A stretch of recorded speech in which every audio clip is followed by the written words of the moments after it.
بسم اللہ الرحمن الرحیم۔ السلام علیکم ورحمۃ اللہ وبرکاتہ۔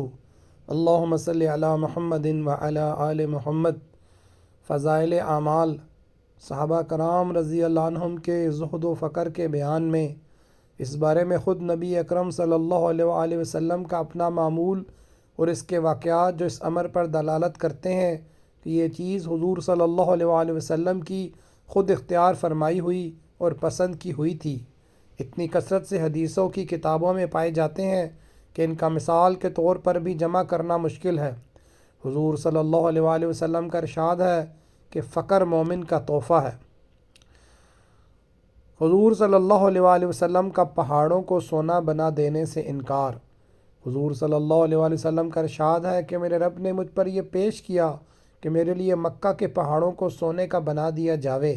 میں نے عرض کیا، اے اللہ، مجھے تو یہ پسند ہے کہ ایک دن پیٹ بھر کر کھاؤں تو دوسرے دن بھوکا رہوں، تاکہ جب بھوکا ہوں تو تیری طرف زاری کروں اور تجھے یاد کروں، اور جب پیٹ بھروں تو تیرا شکر کروں، تیری تعریف کروں۔ یہ اس ذات مقدس کا حال ہے جس کے ہم نام لیوا ہیں اور اس کی امت میں ہونے پر فخر ہے، جس کی ہر بات ہمارے لیے قابل اتباع ہے۔ حضرت عمر رضی اللہ عنہ کے وسعت طلب کرنے پر تنبیہ اور حضور صلی اللہ علیہ وسلم کے گزر کی حالت۔ بیویوں کی بعض زیادتیوں پر ایک مرتبہ حضور اقدس صلی اللہ علیہ وسلم نے قسم کھا لی تھی کہ 1 مہینے تک ان کے پاس نہ جاؤں گا، تاکہ ان کو تنبیہ ہو، اور علیحدہ اوپر ایک حجرے میں قیام فرمایا تھا۔ لوگوں میں یہ شہرت ہو گئی کہ حضور صلی اللہ علیہ وسلم نے سب کو طلاق دے دی۔ حضرت عمر رضی اللہ عنہ اس وقت اپنے گھر پر تھے۔ جب یہ خبر سنی تو دوڑے ہوئے تشریف لائے۔ مسجد میں دیکھا کہ لوگ متفرق طور پر بیٹھے ہوئے حضور صلی اللہ علیہ وسلم کے رنج اور غصے کی وجہ سے رو رہے ہیں۔ بیویاں بھی سب اپنے اپنے گھروں میں رو رہی ہیں۔ اپنی بیٹی حضرت حفصہ رضی اللہ عنہ کے پاس تشریف لے گئے، وہ بھی مکان میں رو رہی تھیں۔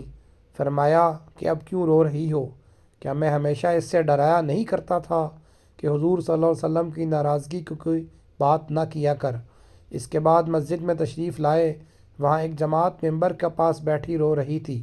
تھوڑی دیر وہاں بیٹھے رہے، مگر شدت رنج سے بیٹھا نہ گیا، تو حضور صلی اللہ علیہ وسلم جس جگہ تشریف فرما تھے اس کے قریب تشریف لے گئے، اور حضرت رباح رضی اللہ عنہ ایک غلام کے ذریعے سے جو 2 باری کے زینے پر پاؤں لٹکائے بیٹھے تھے اندر حاضری کی اجازت چاہی۔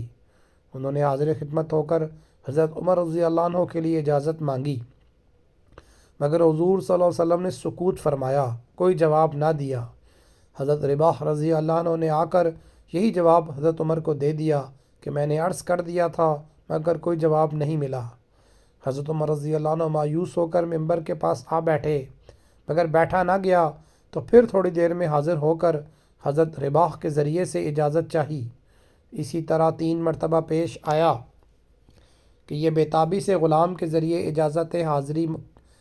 اجازت حاضری کی مانگتے، ادھر سے جواب میں سکوت اور خاموشی ہوتی۔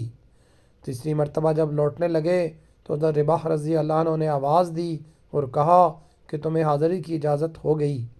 حضرت عمر رضی اللہ عنہ حاضر خدمت ہوئے تو دیکھا کہ حضور اقدس صلی اللہ علیہ وسلم ایک بوریے پر لیٹے ہوئے ہیں، جس پر کوئی چیز بچھی ہوئی نہیں ہے، اس وجہ سے جسم اطہر پر بوریے کے نشانات بھی ابھر آئے۔ خوبصورت بدن پر نشانات صاف نظر آیا ہی کرتے ہیں، اور سرہانہ ایک چمڑے کا تکیہ ہے جس میں کھجور کی چھال بھری ہوئی ہے۔ میں نے سلام کیا اور سب سے اول تو یہ پوچھا، کیا آپ نے بیویوں کو طلاق دے دی؟ آپ صلی اللہ علیہ وسلم نے فرمایا، نہیں۔ اس کے بعد میں نے دل بستگی کے طور پر حضور صلی اللہ علیہ وسلم سے عرض کیا، یا رسول اللہ، ہم قریشی لوگ عورتوں پر غالب رہتے تھے، مگر جب مدینہ آئے تو دیکھا کہ انصار کی عورتیں مردوں پر غالب ہیں۔ ان کو دیکھ کر قریش کی عورتیں بھی اس سے متاثر ہو گئیں۔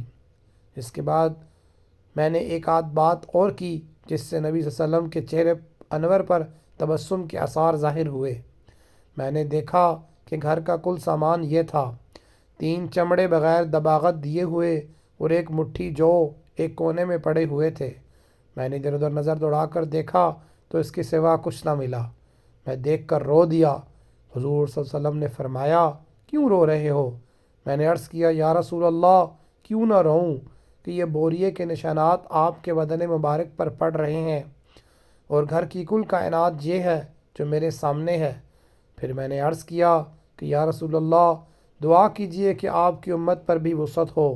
یہ روم اور فارس بے دین ہونے کے باوجود کہ اللہ کی عبادت نہیں کرتے، ان پر تو یہ وسعت، یہ کیسر و کسریٰ تو باغوں اور نہروں کے درمیان ہو، اور آپ اللہ کے رسول اور اس کے خاص بندے ہو کر یہ حالت۔ نبی اکرم صلی اللہ علیہ وسلم تکیہ لگائے ہوئے لیٹے تھے۔ حضرت عمر رضی اللہ عنہ کی یہ بات سن کر بیٹھ گئے اور فرمایا کہ عمر، کیا اب تک اس بات کے اندر شک میں پڑے ہوئے ہو؟ سنو، آخرت کی وسعت دنیا کی وسعت سے بہت بہتر ہے۔ ان کفار کو طیبات اور اچھی چیزیں دنیا میں مل گئیں اور ہمارے لیے آخرت میں ہیں۔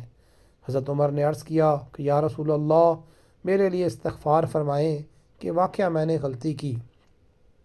یہ دین اور دنیا کے بادشاہ اور اللہ کے لاڈلے رسول صلی اللہ علیہ وسلم کا طرز عمل ہے کہ بوریے پر کوئی چیز بچھی ہوئی بھی نہیں، نشانات بدن پر پڑے ہوئے ہیں۔ گھر کے ساز و سامان کا حال بھی معلوم ہو گیا۔ اس پر ایک شخص نے دعا کی درخواست کی تو تنبیہ فرمائی۔ حضرت عائشہ رضی اللہ عنہ سے کسی نے پوچھا تھا کہ آپ کے گھر میں حضور صلی اللہ علیہ وسلم کا بسترا کیسا تھا؟ فرمایا کہ ایک چمڑے کا تھا جس میں کھجور کی چھال بھری ہوئی تھی۔ حضرت حفصہ رضی اللہ عنہ سے بھی کسی نے پوچھا کہ آپ کے گھر میں حضور صلی اللہ علیہ وسلم کا بسترا کیسا تھا؟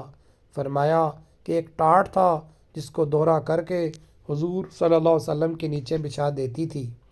ایک روز مجھے خیال ہوا کہ اگر اس کو چوہرا کر کے بچھا دوں تو زیادہ نرم ہو جائے، چنانچہ ہم نے بچھا دیا۔ حضور صلی اللہ علیہ وسلم نے صبح کو فرمایا کہ رات کو کیا بچھایا تھا؟ ہم نے عرض کیا کہ وہی ٹاٹ تھا، اس کو چوہرا کر دیا تھا۔ فرمایا اس کو ویسا ہی کر دو جیسا پہلے تھا، اس کی نرمی رات کو اٹھنے میں مانے بنتی ہے۔ اب ہم لوگ اپنے نرم نرم اور روئی دار گدوں پر بھی نگاہ ڈالیں کہ اللہ نے کس قدر وسعت فرما رکھی ہے، اور پھر بھی بجائے شکر کے ہر وقت تنگی کی شکایت ہی زبان پر رہتی ہے۔ جزاک اللہ خیرہ۔